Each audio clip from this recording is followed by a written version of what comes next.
And in light of the upcoming summit, let's take a look back at the diplomatic twists and turns that North Korea and the U.S. had since their leaders first met in Singapore last June. Our Hyeong-woo reports.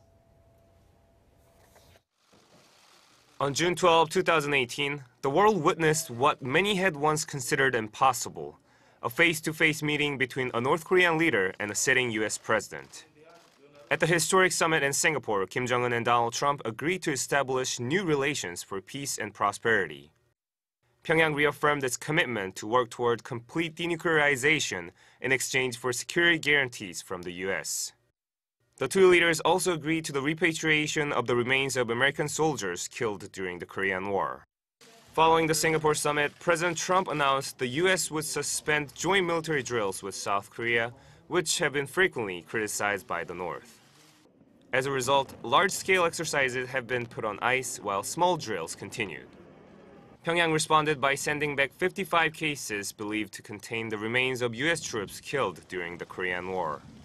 U.S. Secretary of State Mike Pompeo has made 2 official trips to Pyongyang since the Singapore summit.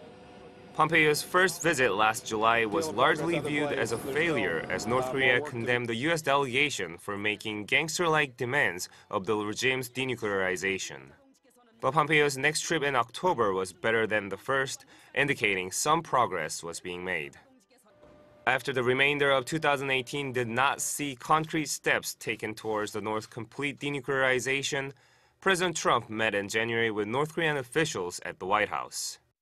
And as Trump announced during his State of the Union address on February 6 that there would be a second North Korea-U.S. summit, negotiators from the North and the U.S. met in Pyongyang to discuss the summit agenda and logistical details. Kim and Trump are scheduled to meet for the second time from February 27 to 28 in Hanoi to further discuss North Korea's denuclearization in exchange for corresponding measures from the U.S. Hyeong-woo, Arirang News.